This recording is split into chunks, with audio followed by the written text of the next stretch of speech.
रविंद्रनाथ टैगोर हिंदू धर्म, इस्लाम और ईसाई मजहबों के बारे में क्या सोचते थे, ये हम सभी को जानना चाहिए। ये महत्वपूर्ण है क्योंकि सेकुलरिज्म के नाम पर जो कुछ बताया जा रहा है उसने हमें एक मतभ्रमित समाज बनाकर रख दिया है जिसे अपने हित अहित का भी बोध नहीं। स्वतंत्रता के बाद वामपंथी प्रोपेगेंडा तंत्र ने एक और मुसलमानों को बढ़ावा दिया ताकि वे भारत को पूरी तरह से हड़पने के अपने अधूरे एजेंडे को जारी रख सकें। दूसरी ओर हिंदुओं को गंगा जमुनी तहजीब जैसी काल्पनिक बातों में बहला कर रखा। इसके लिए उनका सबसे बड़ा हथियार था हमारे महापुरुषों के विचारों को तोड़ मरोड़ कर प्रस्तुत करना। 1921 में हुआ मोपला हिंदू नरसंहार बीती शताब्दी की सबसे प्रमुख सांप्रदायिक घटनाओं में से एक था। वीर सावरकर, डॉक्टर भीमराव अंबेडकर और एनी बेसेंट उन नेताओं में प्रमुख थे जिन्होंने उसके पीछे की इस्लामी मानसिकता को पहचाना और उसके विरुद्ध खुलकर बोला। लेकिन एक साहित्यकार के रूप में रविंद्रनाथ टैगोर ने जो कुछ लिखा है वो सबसे महत्वपूर्ण है। यही कारण है कि कांग्रेस द्वारा पाले गए वामपंथी प्रोपेगेंडा तंत्र ने उनके कथनों को ढकने छिपाने का पूरा प्रयास किया। रविंद्रनाथ टैगोर अपने लेख समस्या में श्रृंगेरी शारदा पीठ के जगतगुरु शंकराचार्य को सौंपी एक रिपोर्ट को उद्धृत करते हुए लिखते हैं, मालाबार के हिंदू सामान्य रूप से अत्यंत सौम्य और विनम्र हैं। मोपला मुसलमानों से वे इतना डरते हैं कि जैसे ही कोई संकट आता है वे अपनी महिलाओं और बच्चों के साथ पलायन शुरू कर देते हैं। उन्हें लगता है कि ईश्वर एक दिन उन अत्याचारियों को दंडित करेगा। टैगोर आगे लिखते हैं, हिंदू सांसारिक समस्याओं का व्यवहारिक हल निकालने के बजाय ईश्वर पर अधिक आश्रित हो गए हैं। उनमें ये विवेक ही समाप्त हो गया है कि आत्मरक्षा ना करके वास्तव में वे ईश्वर का अपमान कर रहे हैं। केरल के मालाबार में मुसलमानों द्वारा हिंदुओं के नरसंहार ने पूरे भारत में भारी आक्रोश पैदा कर दिया था। दूसरी ओर गांधी से जमींदारों और किसानों का संघर्ष बताकर लोगों को भ्रमित करने का प्रयास करते रहे। टैगोर ने लिखा है, 800 वर्ष पहले मालाबार के हिंदू राजा ने अपने ब्राह्मण मंत्रियों की सलाह पर अरब से आए व्यापारियों को अपने राज्य में बसने की अनुमति दी थी। उन्होंने जब धर्मांतरण शुरू किया तो राजा ने इसकी अनुमति दे दी। उस मूर्खता का परिणाम आज भी वहां के हिंदू झेल रहे हैं। उन्हें लगता है कि ईश्वर इसके लिए दोषी हैं और वही उन्हें बचाएगा। रविंद्रनाथ टैगोर ने यहाँ एक ऐसी बात कही है जो आज हम सबको बहुत ध्यान से सुननी और समझनी चाहिए। उन्होंने लिखा है, मूर्खता का ही परिणाम है कि हिंदू आपस में बंटते गए और एक दिन गुलाम हो गए। किंतु यदि हम केवल अत्याचार के बारे में सोचेंगे तो कोई समाधान नहीं मिलेगा। यदि हम अपनी अंतर्निहित मूर्खता से छुटकारा पालें तो अत्याचारी हमारे सामने आत्मसमर्पण कर देगा। रविंद्रनाथ टैगोर मानते थे कि हिंदू केवल एकजुट रहें तो विदेशी अब्राह्मिक मजहब उनका कुछ बिगाड़ नहीं पाएंगे। अपने निबंध संग्रह कालांतर में स्वामी श्रद्धानंद शीर्षक से वे लिखते हैं, अल्लाहू अकबर की अपील पर सारे मुसलमान एक हो सकते हैं, कोई प्रतिरोध नहीं होगा। लेकिन जब हम कहेंगे आओ हिंदुओं, तो संभवतः कोई उत्तर नहीं देगा। हम हिंदू कई छोटे छोटे समुदायों और प्रांतीयता में बटे हुए हैं।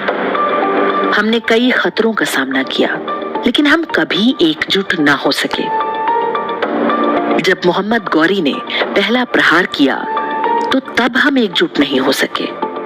मुसलमानों ने एक के बाद एक मंदिरों को ध्वस्त करना शुरू किया और देवी देवताओं की मूर्तियों को तोड़ा। तब हिंदू छोटी छोटी टुकड़ियों में लड़े और सब मारे गए, लेकिन वे एकजुट नहीं हो सके। बंगाली साप्ताहिक स्वस्तिक ने हेमंत बाला सरकार को लिखे गुरुदेव के एक पत्र का उल्लेख अपने 21 जून 1899 के संस्करण में किया है। इसमें वे लिखते हैं, देश की भयावह स्थिति मेरे मन को बेचैन कर रही है और मैं चुप नहीं रह सकता। निरर्थक कर्मकांडों में फंसकर हिंदू सैकड़ों संप्रदायों में बंटा हुआ है। हम लगातार हार रहे हैं। हम आंतरिक व बाहरी शत्रुओं की मार से थक चुके हैं। आप बच्चों की माँ हैं, एक दिन आप मर जाएंगी। अपने बच्चों के कमजोर कंधों पर हिंदू समाज का भविष्य सौंप देंगी। उनके भविष्य के बारे में सोचें। स्वामी श्रद्धानंद पर लेख में टैगोर लिखते हैं, जब हवा में कम दबाव बनता है तो तूफान अपने आप आ जाता है। इसी प्रकार यदि हम अपनी कमजोरी को पोषित करते रहेंगे तो अत्याचारी स्वतः ही आ जाता है। उसे कोई रोक नहीं सकता। हिंदू और मुसलमान कुछ समय के लिए एक दूसरे से झूठी दोस्ती कर सकते हैं, लेकिन ये हमेशा के लिए नहीं चल सकती। जब तक आप उस मिट्टी को शुद्ध नहीं करते जिसमें केवल कांटेदार झाड़ियां उगती हैं, तब तक आप किसी भी फल की आशा नहीं कर सकते।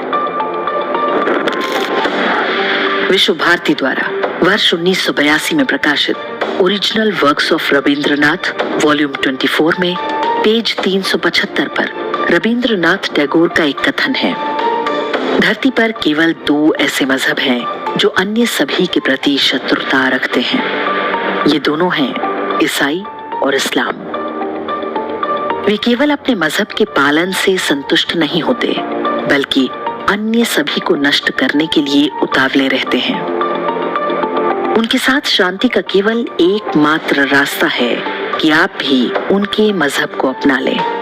वे दूसरा कोई विकल्प नहीं देते। अब्राहमिक मजहबों ही नहीं, रविंद्रनाथ टैगोर कम्युनिस्टों या बोल्शेविज्म के खतरे से भी आगाह करते हैं। अपनी पुस्तक परिचय के अध्याय आत्म परिचय में टैगोर लिखते हैं, जब 2-3 अलग अलग मजहब दावा करते हैं कि केवल वे ही सत्य हैं और अन्य सभी झूठे हैं, उनका धर्म ही स्वर्ग का मार्ग है, तो संघर्ष होना तय है। किसी भी प्रकार की कट्टरता अन्य सभी विचारों को नष्ट करने पर आधारित होती है। वामपंथ भी इसी नीति पर चलता है। विश्व को ऐसी संकुचित मानसिकता से केवल हिंदू धर्म ही बचा सकता है।